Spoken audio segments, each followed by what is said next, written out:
no fim das contas, a entomocultura, né, que é o cultivo de inseto em cativeiro, ela é exatamente igual a qualquer outra cultura animal, a avicultura, a piscicultura.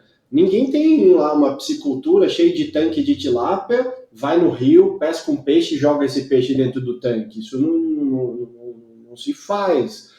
Tem uma avicultura lá de frango, aí o cara vai, pega uma galinha caipira qualquer, joga lá. No inseto é a mesma coisa, são os mesmos padrões de qualidade, os mesmos POPs na produção, enfim.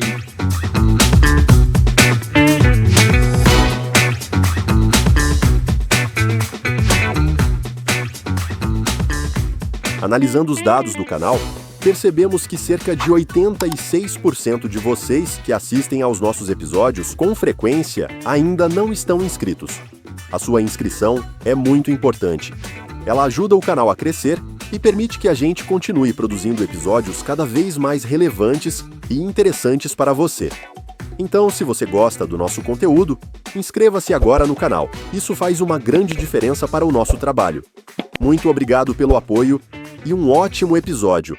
Boa tarde, turma, tudo bem? Estamos aqui hoje em mais um episódio do Pet Food Podcast. Eu sou Angélica Kirchner e hoje eu tenho um grande prazer de entrevistar uma pessoa que eu admiro muito, que tem um trabalho incrível, um pioneiro aqui no Brasil, que é o professor Diego Vicente da Costa. Ele é uma das maiores autoridades brasileiras em entomocultura, falei certo? Certinho. Que é a produção de insetos para alimentação. O Diego ele tem uma sólida formação acadêmica, graduação, mestrado e doutorado pela Universidade Federal de Lavras. Tem uma experiência também internacional, que fez uma parte do doutorado lá em Portugal. E ele é professor e pesquisador da UFMG, onde ele lidera pesquisas sobre o uso de insetos na nutrição animal. E é um prazer, Diego, receber você aqui. Vamos bater um papo bem bacana. Imagino, o prazer é meu, todo meu. Já sou seu seguidor também, acompanho seu trabalho nas redes sociais, sou um grande fã do seu trabalho.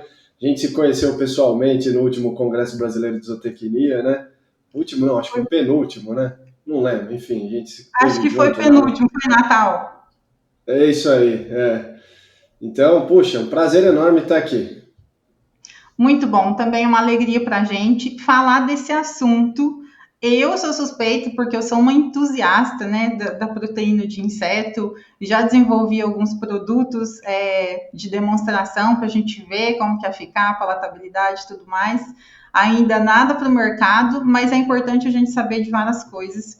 E uma das primeiras coisas, Diego, que é assim, a pergunta que não quer calar. Muita gente ainda tem um pouco de receio dos insetos. E você é um dos maiores especialistas do Brasil nesse tema que ainda gera bastante curiosidade, principalmente na gente que é profissional, que ainda não teve esse contato, mas também nos tutores de pets, né? E a gente quer saber sobre o uso dos insetos na alimentação. E a primeira pergunta é seguro, Diego? Boa pergunta. Essa dúvida muita gente tem, normal. Obrigado até por me dar a posição aí de autoridade no assunto. Na verdade, eu sou um eterno aprendiz, né? Quanto mais a gente estuda e trabalha na área, mais a gente vê que não sabe nada, né? Então, eu até costumo brincar assim, porque é fácil ser referência num setor, num nicho que tem quase ninguém trabalhando, né? Então fica fácil. Mas obrigado pelo carinho aí. Mas vamos lá, respondendo a pergunta, né?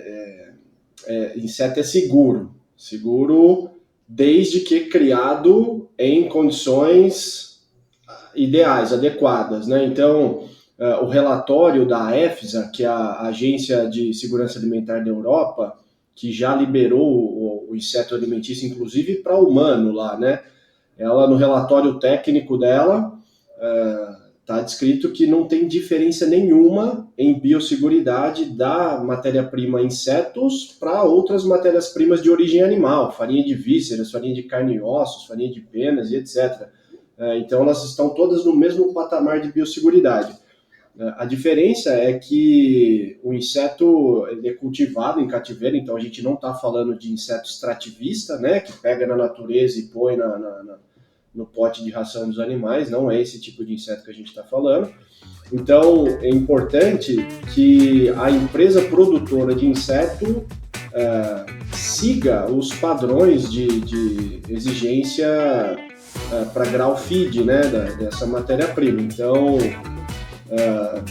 assim, as que eu conheço, Angélica, posso lhe dizer que, nossa, você entra na empresa assim, parece a sala de casa, sabe? Super limpa, super organizada. Eu nunca visitei nenhuma empresa brasileira, dessas que tem registro no mapa, né? Eu não estou falando também de criador de fundo de quintal, mas dessas empresas mais sérias, todas assim, ó, padrão. Então, é uma matéria-prima de uma procedência muito boa, é um produto muito seguro para as indústrias pet e para os tutores utilizarem também. O Pet Food Podcast só é possível através de empresas inovadoras e que apoiam a educação continuada na nutrição de pets. Biorigem, sua parceira estratégica em ingredientes naturais derivados de levedura para palatabilidade. Alga Prime DHA da Corbion, o primeiro ômega 3 à base de microalgas produzido no Brasil. Agora, adicioná-lo à alimentação pet está mais fácil do que nunca. Bionatural Prime, nutrição que vem da natureza. Grupo BR Render. Fazemos juntos o produto para atender você, cliente. Ô, Diego, eu vou te falar uma coisa. Eu já comi esse negócio. E... eu tenho alguns parceiros, né, fabricantes, e eles fizeram um flocão de milho e utilizaram a farinha de BSF como uma das bases dos ingredientes e ficou assim, nossa, ficou sensacional. Sabe esse biscoito de polvilho que a gente compra? Você mora em Minas também, né? Agora eu mudei para Estou no norte de Minas. Isso daí todos os dias aqui, o pessoal é fã. E aí, nossa, ficou sensacional, saboroso. Eu falei assim, gente, se ninguém me falar que aqui tem a farinha de mosca, não ver, né? Assim, você come, senta ali com os amigos, petiscando, tomando uma cervejinha e come aquilo, porque ficou sensacional, né? E com a vantagem de ser proteico, né? Você come um salgadinho proteico ali, né? Ainda tá dentro da dieta. O fitness é que vai gostar dessa notícia aí. Ainda faz dieta. E você já comeu, Diego? Nossa, vários. Eu já comi grilo, já comi larva de tenebro, larva de BSF, já comi barata, já comi um monte já. Parece estranho falar, né? Mas eu acho que é uma coisa que a gente tem que tocar no assunto, né? Aqui no Brasil isso ainda é novidade, mas fora daqui, esse tipo de matéria-prima, né? Não só para alimentação animal, mas também para alimentação humana, já é uma realidade bem consistente, né? Isso é interessante, né? Pode falar um pouco de alimentação humana aqui? Só uma curiosidade? Claro. Pode? Não, porque assim, a turma acha muito estranho, e é um pouco mesmo. Mas mesmo no Brasil, tem muitos povos que têm costume de comer insetos rotineiramente. O Nordeste do Brasil, aqui no Norte de Minas também, o pessoal come farofa de tanajura, por exemplo, que é uma formiga, né? Então, come-se. Tem um restaurante muito famoso, chama Dom, do chefe Alex Atala, né? Um negócio super chique, assim. Tem uma sobremesa lá que é um abacaxi com uma formiga em cima também. Então, assim, tem esse hábito aqui tradicional de comer inseto. Obviamente que é regionalizado, né? Outros países da América Central, por exemplo, o México, come culturalmente, assim, muita gente come.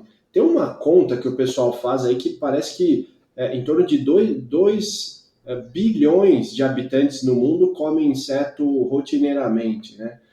Aí eu só queria contar uma curiosidade, assim, porque o brasileiro, ele come conscientemente em algumas regiões, mas inconscientemente todos nós comemos muito inseto, muito.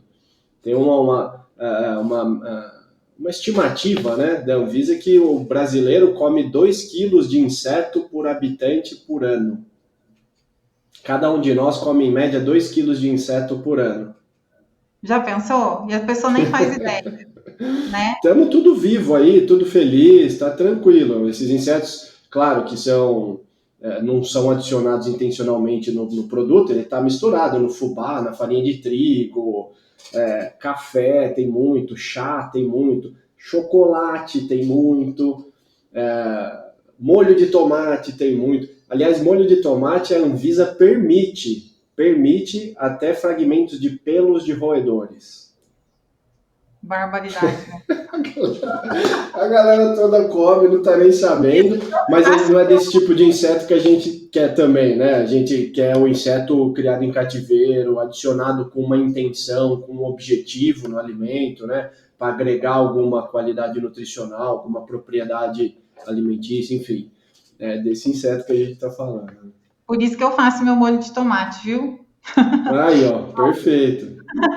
Mas tem da cochonilha também, né? O corante. Nossa, bem lembrado. A cochonilha é o clássico, né? Quem come qualquer coisa que tenha a cor vermelho, rosa, se olhar no rótulo, a chance de estar escrito lá carmim de cochonilha é muito alta. É um inseto também, né? Que dá esse corante vermelho. As pessoas não fazem ideia, né? Iogurte. Geralmente são os alimentos sabor morango, sabor framboesa. Esse sabor aí, a cor dele, rosa, vermelha de inseto. Bem lembrado. Ai, gente, o pessoal não faz ideia do que está comendo, mas é assim mesmo. Mas só para deixar bem claro, gente, tá?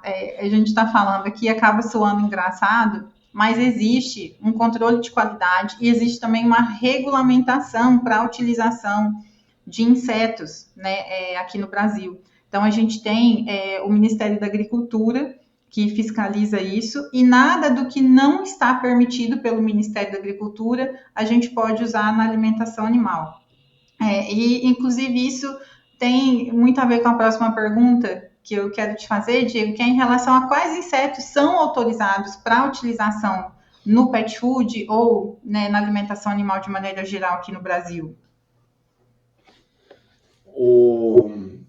O Ministério da Agricultura, aqui no Brasil, o MAPA, ele permite umas 5 ou 6 espécies de insetos em algumas formas de processamento, tá? Eles estão descritos todos na IN 110 de 2020.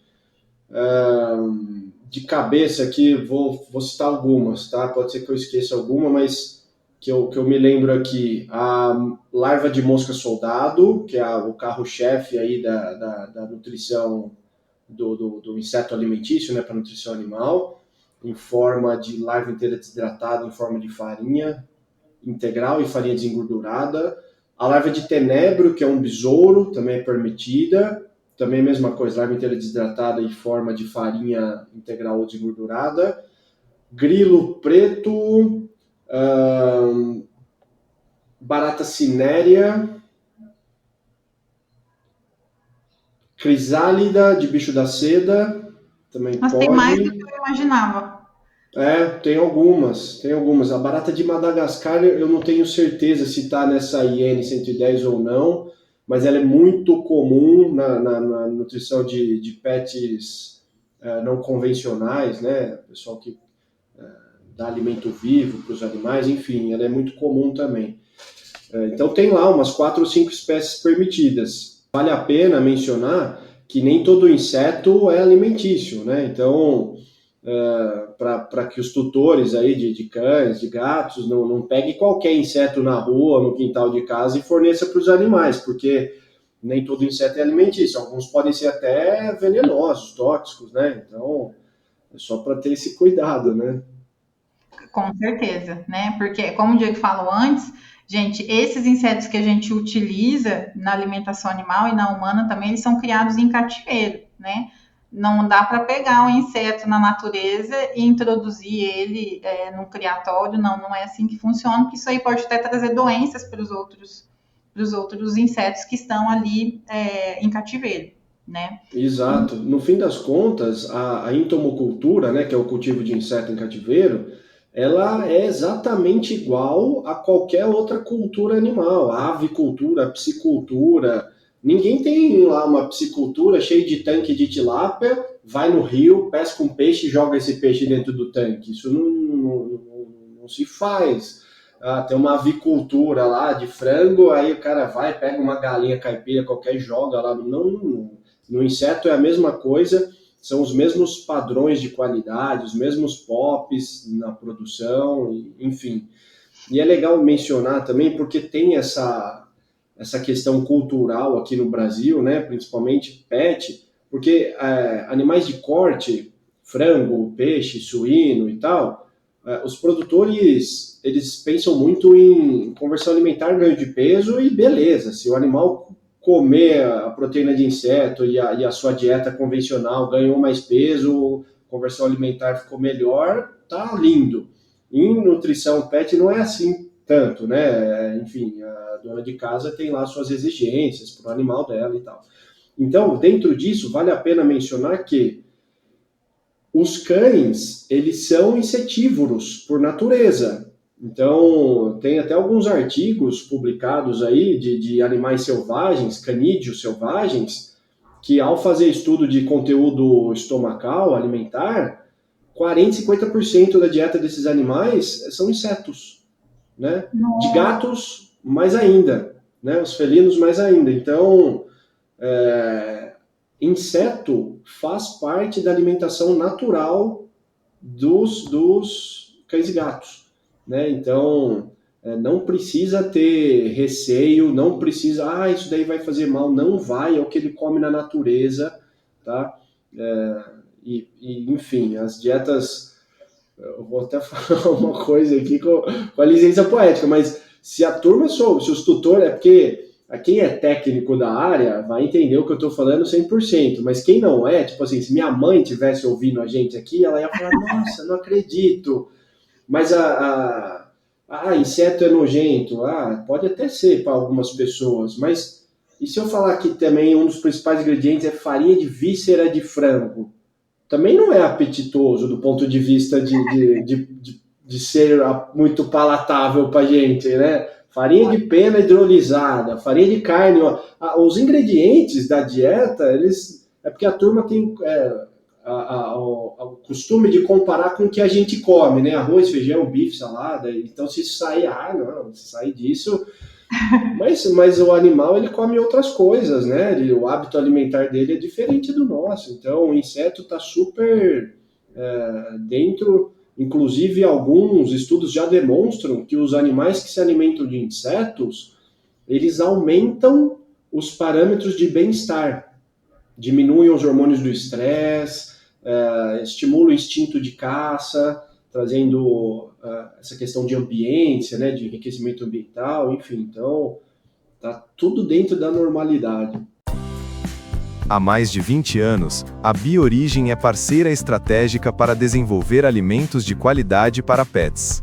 A partir de ingredientes naturais derivados de levedura, que elevam a palatabilidade e aproximam os paladares e vínculos entre o tutor e o seu pet no momento da alimentação. Com a linha de produtos PalaUp, construa sabores marcantes que estimulam o paladar de cães e gatos.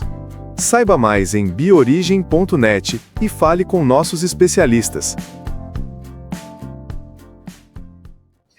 É estranho só pra gente, né? Isso porque a partir do momento que a maioria dos animais se alimentam com ração seca, né? Parece que só aquilo soa normal, né? Os animais comerem a ração. E a gente não vê as matérias-primas que estão ali por trás, né? Eu falo isso porque eu trabalho muito com desenvolvendo alimentação natural e tudo. E quando a gente fala, né, que o animal pode também comer alimentação natural, que é basicamente as coisas que a gente come, claro que com um equilíbrio ali, com o balanceamento ideal de nutrientes para eles. E tem muita gente que ainda fala assim, mas o cachorro pode comer isso? Porque parece que a ração virou só aquilo que é normal, né? E a gente não para pensar que, por exemplo, um gato, mesmo que ele, num ambiente doméstico, aparecer uma baratinha ali, alguma coisa, ele vai querer comer a barata. Uma vez eu estava na casa da minha sogra mora na fazenda, e a gente estava ali confraternizando ali à noite, e tinha vários gatinhos, e entrou uma lacraia. E esse gato, tinha um gato, ele atacou a lacraia, ele comeu a lacraia Ficou como doido. um macarrão. Eu fiquei assim, aí eu falo assim, nossa, eu sou muito boba mesmo, né? Porque agora eu tô me colocando no lugar de um tutor que não tem o conhecimento que eu tenho, né? Eu olhei aquilo e fiquei espantada. Eu falei, não, mas é isso, é o instinto dele, ele come esse tipo de coisa, né?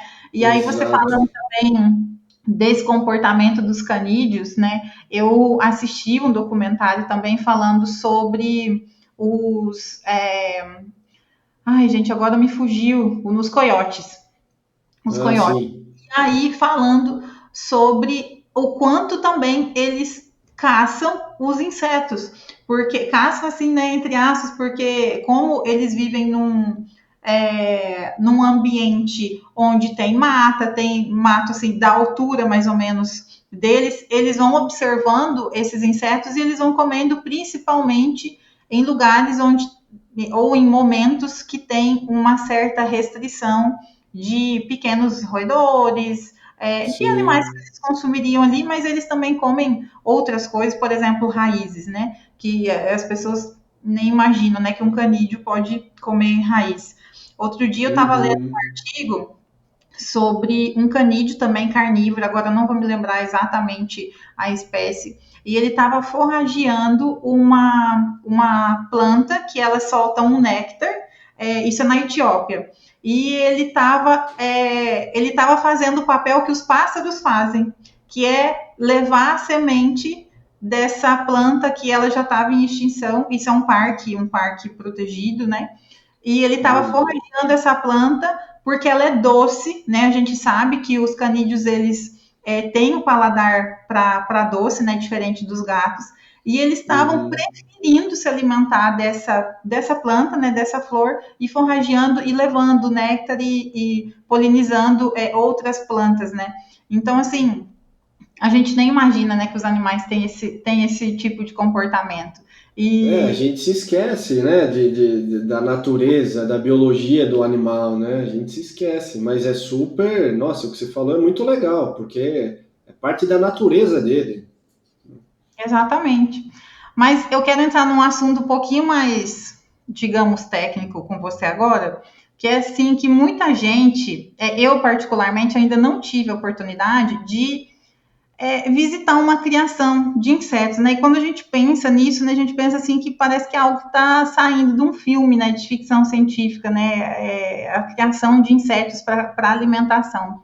E você já foi em várias, né? Eu queria saber como que funciona isso na prática, como que é uma fazenda, né, de insetos, se é muito diferente, por exemplo, de uma granja de frangos, como que funciona? Ah, boa pergunta. Parece meio esquisito mesmo, né? Mas no meu Instagram mesmo eu sempre posto ali algumas imagens, alguns vídeos, quem tiver interesse, depois Eu entra adoro, @proteína de inseto. adoro ver. Basicamente, é diferente, né? Basicamente funciona assim, ó. Você tem, como qualquer produção animal, você tem as fases da criação. Então você tem a fase da reprodução, a fase da engorda, a fase do abate, do processamento. Então esse é um ponto interessante que difere até um pouco das outras criações animais, que geralmente as fazendas de insetos elas fazem o ciclo completo. Então elas fazem a gente chama de cria, recria e engorda. E também fazem o abate e o processamento. Em outras cadeias de produção animal não é tanto assim. Geralmente abate e processamento fica na mão do frigorífico e as fazendas só fazem cria, recria e engorda, né? Não fazem abate e processamento. No inseto não, faz o ciclo completo. Então, assim, falando das duas principais espécies, que é o tenebro, que é um besouro, e a mosca soldado, que é uma mosca. Que, para quem não conhece, não tem nada a ver com essa mosca doméstica, varejeira, não tem nada a ver. É uma mosca, puxa, você pega ela com a mão, assim, é super dócil e não transmite doença, não pica, não faz barulho, não é vetor de nada. Então, é um animal bem inócuo, né, no sentido de periculosidade. Então, o tenébrio, a reprodução dele é em bandeja e a mosca é em gaiola. Dessa fase de reprodução, a gente coleta os ovos. Esses ovos a gente coloca em um substrato, que é a comida das larvas que virão, né? Então a do tenebrio é comida seca, farelo vegetal, basicamente, trigo, milho, soja, etc. E aí dá alguma fonte de umidade ali, que pode ser algum legume, alguma verdura, pode ser até resíduo disso, né? Aquela que não vai mais para o supermercado e que iria para qualquer aterro aí, já dá para transformar em proteína de inseto. E o substrato da BSF, que é a mosca soldado negra, é um substrato úmido. Então, tem uma consistência de de um mingau, assim, de uma papa. E aí as larvas crescem nesse substrato e super rápido. Isso que é legal também da produção de inseto. A produtividade dessas larvas é imensa. Imagina, uma gaiolinha de BSF, assim, ó, de 1 metro por 1 metro, pequenininha assim, você cria quilos e quilos de larva. E num prazo de 15 dias. Então, em um mês, você tira 2 lotes de engorda de larvas. É uma produtividade muito, muito interessante. Não é à toa que virou a espécie carro-chefe dos insetos, mundialmente falando. E aí, passado então o período larval, na BSF de 15 dias, no tenebro um pouco maior, vai dar uns 90, 100 dias aí, a gente separa a larva do substrato. Essas larvas são abatidas, geralmente por calor, e aí vão para o processamento delas. E aí tem 2 tipos de processamento. Fazer a larva inteira desidratada, que aí é só desidratar mesmo, passar por um secador, ou fazer a farinha de larva, que é pegar a larva desidratada e moer. Aí ela vira uma farinha. Né? Para nutrição de cães e gatos, dá para usar ambos produtos. Larva inteira desidratada, você que tem muita bagagem em alimentação natural, dá super para colocar direto ali, né, na alimentação dos animais, e tem muita gente agora utilizando como petisco também, né? Então, é um petisco, super saudável, super sustentável para o meio ambiente também, enfim. Ou a farinha, e a farinha ela é um pouco mais versátil, porque além de utilizar como matéria-prima em petisco, em biscoito, em bifinho, na própria alimentação natural, dá também para utilizar nas dietas extrusadas, né? Então você consegue misturar ali para extrusora. Então você ganha um pouco mais de versatilidade. E essa farinha integral, se você passar ela numa prensa extratora de óleo, você extrai o óleo dela, o óleo do inseto super interessante também, altamente palatável, altamente digestível, né, antioxidante, modula a microbiota intestinal, ele é cheio das propriedades assim, interessantes. Até shelf life dos produtos ele tem capacidade de prolongar. Né? O óleo do inseto da BSF, por exemplo, é muito rico num ácido graxo, que é o ácido láurico. Ele tem propriedade antioxidante. Então, as dietas que contêm o óleo do inseto, e aí pode ser o óleo extraído ou o óleo dentro da larva, dentro da farinha, né? Tende a aumentar o shelf life, mas do que isso tende a diminuir o uso de antioxidantes químicos, né? Então, tudo bem que hoje a gente utiliza muito mais os naturais, aí, os tocoferóis, etc., mas quem utiliza ainda BHT, BHA, dá para diminuir. Então é isso, é assim que cria o inseto e assim que faz os produtos. E deixa eu te fazer uma pergunta que é uma curiosidade minha essa. É possível a gente produzir numa mesma fazenda espécies diferentes ou não? É possível. Inclusive dá para utilizar os mesmos equipamentos, são muito parecidos, né? A peneira que separa a larva do substrato, é só trocar a malha da peneira ali rapidinho, você usa o mesmo equipamento. O desidratador é o mesmo equipamento. A prensa extratora de óleo, mesmo equipamento. O moinho martelo que faz a farinha, mesmo equipamento. Então, você até otimiza. Agora, a criação do inseto em si, o manejo muda um pouquinho conforme a espécie, mas super dá tranquilo. E o espaço é muito reduzido, né? Uma das coisas que eu acho incrível essa coisa da otimização do espaço. As fazendas verticais, né? Como se fosse. Vertical, porque o sistema produtivo, a unidade de produção é caixa plástica. E agora no Brasil a gente já até tem caixa plástica autoempilhável específica para inseto. Acabou de lançar esse mês, notícia em primeira mão aí no seu podcast. Então quem tiver interesse em produzir, já tem as caixas com medidas específicas para a criação do inseto, então você empilha elas, né, elas são autoempilháveis, num quartinho desse, igual esse que eu estou aqui no meu escritório, nossa, você cria quilos e quilos e quilos de insetos. Então, para quem tem um canil, talvez, e tem a própria demanda ali, dá super para criar, ou para quem quer empreender, dá para criar também, vender nos pet shops da cidade, super, e num pequeno espaço você cria, nossa, quilos de inseto. Nossa, que incrível. E a gente está falando isso aqui mais pensando em cães e gatos, só que esse tipo de matéria-prima, ele já é utilizado, por exemplo, para aves, na piscicultura há muito tempo, né, Diego? Sim, sim, as outras culturas animais, ó, o pessoal que tem, ainda dentro do pet, os pássaros, quem que é criador de pássaro conhece larva de tenebro, larva de... Há muito tempo, né? há décadas, o pessoal cria isso daí. Quem é pescador, gosta de pesca também, larva eles chamam de bicho da laranja, né? Depois que a gente começou a chamar de BSF, de mosca soldado, mas no popular é bicho da laranja. Nossa, utiliza há décadas também. Por quê? Porque o inseto é a alimentação natural dos animais, né?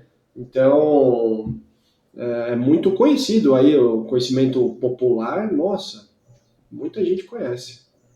Maravilha.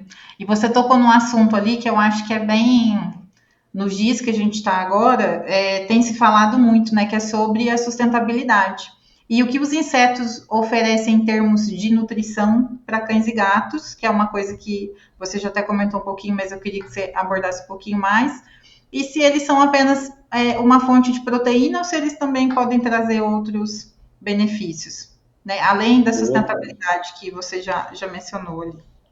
Boa pergunta. Essa questão da sustentabilidade é muito legal porque é difícil ser sustentável na nutrição animal. Geralmente a gente depende de soja, de milho, é difícil, né? Então, o setor pet food ainda conta com uma ampla gama de ingredientes, né? Mas se você for entrar na avicultura, na suinocultura, 99% milho e soja, né? Então, assim, é difícil ser sustentável.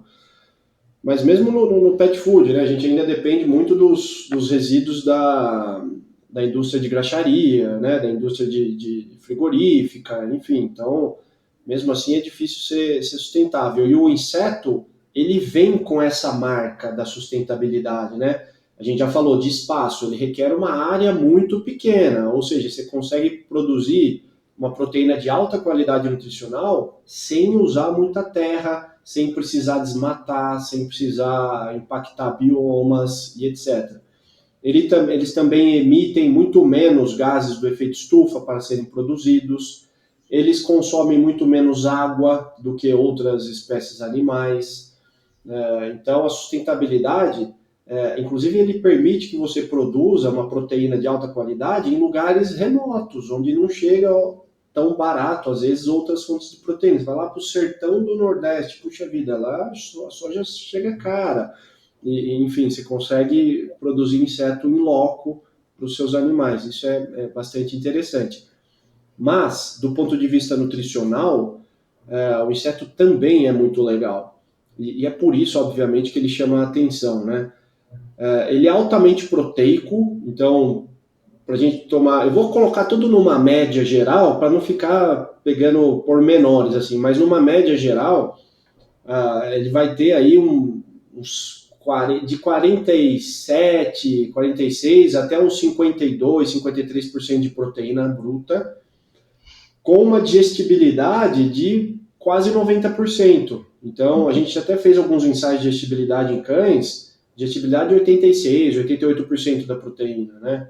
Isso daí é pau a pau com a farinha de vísceras, é pau a pau com a soja, né? Então, assim, a gente...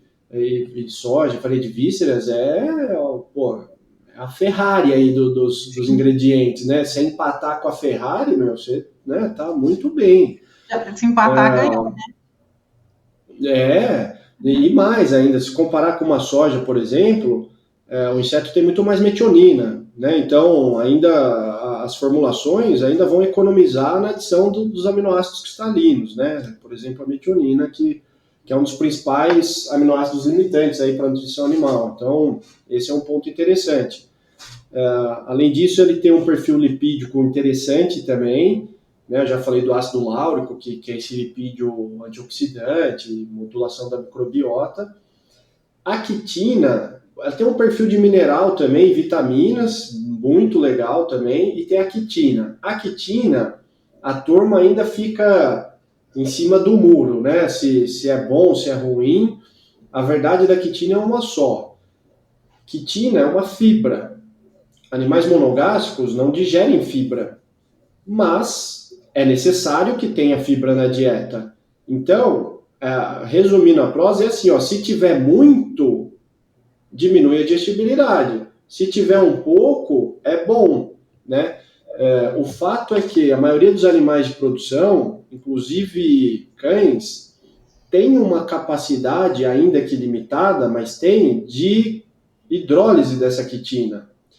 E quando eles quebram a quitina no trato gastrointestinal, elas formam pedaços menores de quitina que a gente chama de quitoligosacarídeos, os COS, né? Esse COS, quitoligosacarídeo, tem função pré-biótica, né? Então eles entram nas classes dos MOS, FOS, COS, que são os pré-bióticos convencionais aí que a indústria pet food super conhece, super utiliza. E aí a gente entra num novo patamar. A gente coloca o inseto não mais como um alimento proteico, mas ele é quase que um alimento funcional, né? Ele exerce ali funções de aumento de saúde intestinal. Já está provado cientificamente que animais que se alimentam com farinha de inseto, por todos esses nutrientes que tem, eles têm aumento de parâmetros de imunidade, eles aumentam a resistência a alguns patógenos, né? Então, isso tudo faz com que a farinha de inseto realmente seja vista com muito bons olhos, né? Pelos formuladores e pela indústria pet como um todo. Eu ia te falar essa questão da quitina, né? A quitina exercendo um efeito prebiótico, e eu ia te perguntar se isso realmente era verdade, e você respondeu ali antes de eu falar. Isso é muito interessante, né? Porque é uma das coisas que eu tinha na minha cabeça, assim, como que os animais vão aproveitar esse alimento com altos teores de quitina, por conta da digestibilidade mesmo. Né? Mas aí você acabou respondendo isso. E uma coisa que é super legal também, quando eu me deparei com a primeira análise, né, do óleo, né, da BSF, que eu recebi, e tinha, né, a concentração de ácido láurico maior ou igual ao óleo de coco, né, que o pessoal gosta muito de utilizar. Exatamente. O óleo de coco né, com esse intuito, né, dos ácidos graxos de cadeia média. E aí na BSF tem altos teores do ácido láurico, né, que já é muito estudado em relação aos benefícios cognitivos, né, para cães e gatos, por conta dos ácidos graxos de cadeia média. E aí você trouxe muito bem essa informação. Uma outra coisa que a gente pesquisa muito, né, já tem alguns testes, inclusive, sendo feitos, queria saber se você tem alguma informação sobre isso, pela farinha de mosca ou a farinha de insetos, de maneira geral, ser um alimento pouco convencional, então que os animais tiveram pouco acesso, né? Ele pode ser considerado uma matéria-prima hipoalergênica quando a gente vai, por exemplo, pensar no desenvolvimento de dietas hipoalergênicas para cães e gatos? Boa pergunta. Sim, a resposta é sim. A farinha de inseto é considerada hipoalergênica. Inclusive, todas as marcas de pet food que lançaram seus produtos à base de proteína de inseto lançam com esse claim de hipoalergenicidade. Então, isso está sendo bastante explorado. Aqui no Brasil, a gente já tem 2 linhas de ração comercial que utilizam essa chamada, né, esse claim de hipoalergênico. E eu me lembrei de uma questão da quitina que é interessante mencionar também, porque você vê, a farinha de BSF, por exemplo, que é a principal farinha de inseto da nutrição animal, ela tem 8% de quitina. Então, ela não tem, se você for analisar, não é tanta quitina. E como a gente coloca só um pouco de farinha de inseto na formulação das dietas, para não estourar proteína, não estourar lipídio e tal, a gente, vamos supor, numa dieta que você ponha, não sei, 10% de farinha de inseto. Então, qual que é o teor de quitina? É 8% de 10%. Dá 0,8% de quitina. Então, se você considerar a quitina como uma fibra, você está adicionando 0,8%, né, menos do que 1% de fibra na dieta. Então, se mantiver os níveis de fibra ali dentro do padrão de exigência, puxa, não vai ter problema de digestibilidade, é uma questão de formulação daí, tá? E com relação à hipoalergenicidade, é isso mesmo. Esse é uma propriedade muito interessante, né, da farinha de inseto. Então, não só tudo que a gente falou de sustentabilidade, perfil nutricional, mas também cães e gatos que têm esse problema de alergenicidade a alguma coisa, podem comer tranquilamente a farinha de inseto. Não, perfeito. E só uma última curiosidade, se você até falou ali, eu ainda não conheço, tá? Mas a gente já sabe de todo esse potencial, né, dos insetos, das pesquisas e de como várias empresas têm interesse nessa matéria-prima. Mas e aqui no Brasil já tem produto para cães e gatos com essas matérias-primas? Já tem. Teve uma grande marca que lançou agora, deve ter umas 2, 3 semanas atrás, que fez o lançamento de uma linha comercial. Teve uma outra marca que já tem um pouquinho mais tempo, deve ter, sei lá, uns 6 meses a 1 ano, que lançou aqui no Brasil. Tem 2 grandes do Brasil que já têm suas linhas com a base de proteína de inseto. E tem também a turma que está lançando petiscos, né? Os petiscos à base de proteína de inseto. Agora, os alimentos completos, eu confesso que eu ainda não tive o prazer de ver. Só agora petisco vi bastante. Tem pessoal agora também que está comercializando a própria farinha mesmo, né? Como saborizante, né? O aditivo, né? Um aditivo para colocar na ração, para colocar na alimentação de maneira geral. Isso eu já vi bastante. Agora, alimento completo eu ainda não vi. Agora, fora do Brasil tem muito, né, Diego? Ração seca. Fora do Brasil tem. É porque a coisa, no fim das contas, sempre é assim aqui no Brasil, né? A inovação acontece lá nos Estados Unidos, na Europa, e a Ásia vai, copia, e depois a gente demora 5 anos, 10 anos para chegar aqui. É para tudo, para carro é assim, para tudo. Né? E para alimentação animal, às vezes, é assim também. Então, a coisa estourou lá nos Estados Unidos, na Europa, já tem uns 10 anos. A gente já tem empresa produtora de inseto na Europa, nos Estados Unidos, que já captaram de investimento para produzir proteína de inseto mais de 400 milhões de dólares. Então, nós já temos big, né, companies de produção dessa matéria-prima para nutrição animal lá fora. Aqui no Brasil, o mercado ainda é muito mais embrionário, está nascendo agora. Nós temos meia dúzia, e não é modo de falar, literalmente, são 6 ou 7 empresas no Brasil com registro no Ministério da Agricultura. Pequenos criadores, caseiros assim, tem dezenas, mas com registro no mapa, meia dúzia. Mas os primeiros grandes projetos aqui no Brasil já começaram a ser estruturados também. Então, daqui a pouco teremos já aqui no Brasil algumas empresas valendo dezenas de milhões de reais para produzir farinha de inseto. E aí sim, o mercado nacional começará a ser abastecido, né, com essa matéria-prima, e aí sim a indústria de nutrição animal vai conseguir lançar seus produtos, porque também é difícil lançar um produto, não tem fornecedor, aí tem que importar a matéria-prima, aí acaba ficando caro, etc. Mas é a lei da oferta e demanda, né? Daqui a pouquinho esse mercado vai estourar no Brasil, é certeza absoluta. quem estiver nos ouvindo aí pode gravar a tela e me cobra daqui 2, 3 anos. Não precisa nem esperar muito, não. Pode cobrar. Eu ia te perguntar justamente isso, né? Como que você vê o futuro, né? Agora, pensando no crescimento que está tendo na produção, né? Aqui no Brasil, desses insetos, a nível de comercial mesmo, e pela procura que as empresas de produtos estão tendo para lançar produtos com essa matéria-prima, né? Como que você vê qual que é a expectativa mais otimista, assim, que você vê a respeito disso?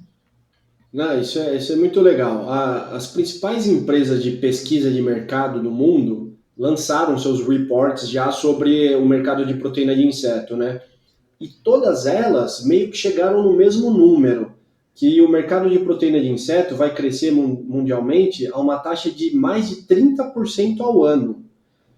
Assim, Angélica, dentro da minha santa ignorância aqui, mas eu desconheço mercado que vá crescer a 30% ao ano. Talvez inteligência artificial vai crescer nessa magnitude, mas dentro da produção animal, desconheço. Então, a gente realmente está vivenciando agora o nascimento de uma nova cadeia produtiva. E aqui no Brasil não vai ser diferente, porque o Brasil ele tende a ser o polo mundial da produção de insetos. Esses insetos que a gente falou aqui, mosca-soldado, tenebro, etc., eles são, primeiro, a mosca-soldado é considerada espécie nativa. Então ela não é uma espécie exótica para nós aqui. Esse é um primeiro ponto positivo. Segundo, ela é uma espécie tropical. Ou seja, nós temos a condição climática e etc., e de demanda de mercado, ideal para estourar esse mercado. E terceiro, nós temos o segundo maior mercado pet food do mundo, nós temos, o segundo, se eu não me engano, não é? Eu sei que daqui a pouco... Terceiro, aí ó, obrigado por corrigir. Terceiro maior mercado pet food do mundo, o maior exportador de carne de frango do mundo, se eu não me engano é o terceiro maior mercado de suínos do mundo, se eu não me engano é o quarto mercado maior de tilápia do mundo. Então, assim, a nutrição animal é aqui no Brasil, não é a gente que abastece a cadeia mundial de proteína animal, né? Então, isso porque eu não estou falando de bovinos, obviamente, né? Porque a proteína de inseto é proibida para animais ruminantes, por ser uma proteína, não é por causa do inseto em si, é porque ela é classificada como uma proteína de origem animal, inseto é animal, sim. Então nenhuma proteína animal é permitida na dieta de ruminantes. Mas hora que for, porque o bovino também naturalmente come inseto. Imagina um bovino criado a pasto, você acha que ele não come, ele está pastejando, não vai comer inseto? É parte da dieta natural dele, né? Então, sim. Mas eu estou excluindo os ruminantes dessa conta. Então, assim, o Brasil tem de tudo para se tornar o grande polo mundial da produção de proteína de inseto, né? E é nisso que eu aposto minhas fichas. Que incrível, né? Eu só quero fazer um adendo nessa tua expectativa aí para o mercado, que é uma das coisas que eu acho que pode ser, tá? Como de tudo aqui no Brasil, eu trabalho registrando fábricas de alimentação natural, fábricas de mastigáveis e tal, registrando esse tipo de estabelecimento aqui no Brasil, e é uma burocracia muito grande.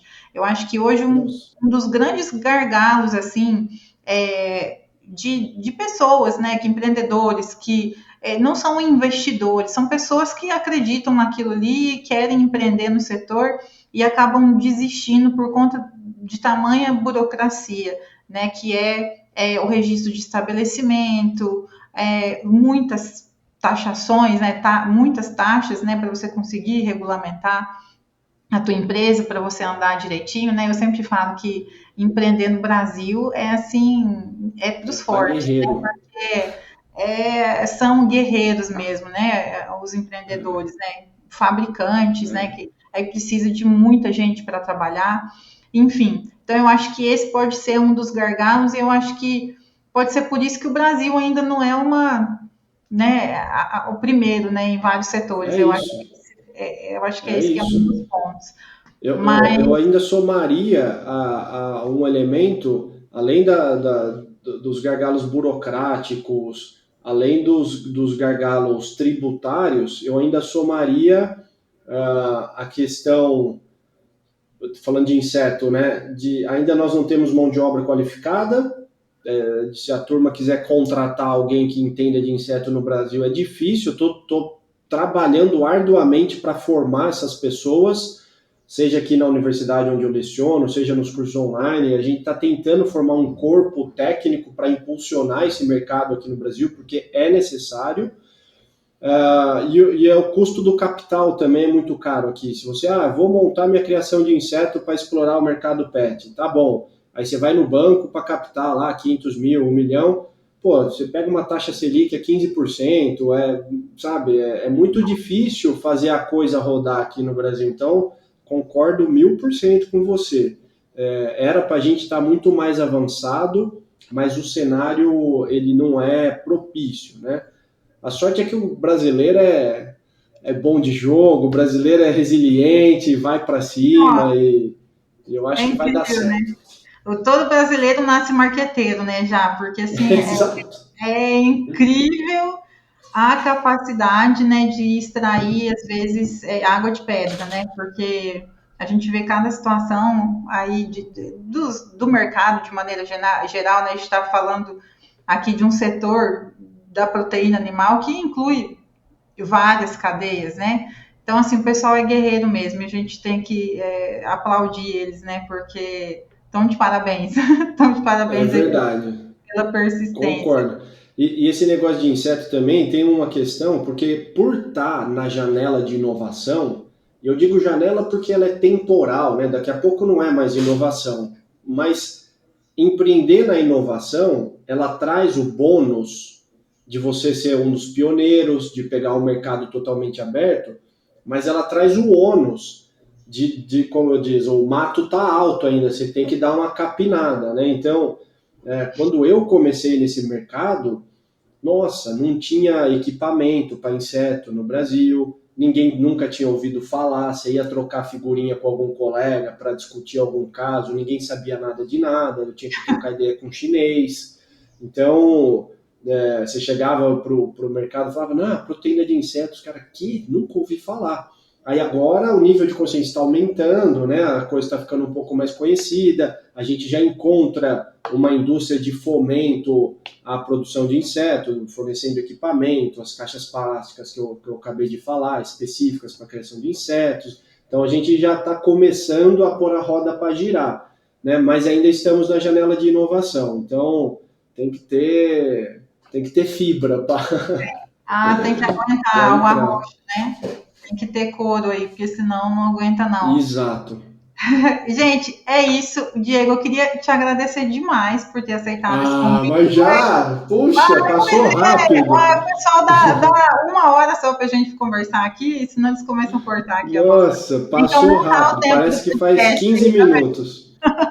Passou muito rápido mesmo, a conversa estava boa. Queria te agradecer demais pelo aceite. A Não, gente não imagina. conversa muito, né? Muito corrido, mas é sempre bom trocar uma ideia com você. Sou muito sua fã, te acompanho lá. Eu adoro as coisas que você faz, seu trabalho, assim, para mim é incrível. Como eu falei, eu sou uma entusiasta da mosca, eu me classifico dessa maneira. Eu acho incrível, assim, como matéria-prima, enfim, de todas a versatilidade, né, dessas matérias é incrível, eu sou realmente muito fã, e é muito bom que você tenha sido, né, a pessoa que, para mim, é a maior referência aqui no Brasil hoje, de trazer isso, e trazer de uma maneira muito leve, muito simples, né, eu vejo lá no teu Instagram como você traz isso de uma maneira tão fácil, qualquer pessoa que entra no teu Instagram consegue entender ali o que você está falando, e isso é muito importante, né, a gente dar o conhecimento ali para as pessoas. Queria te agradecer bastante.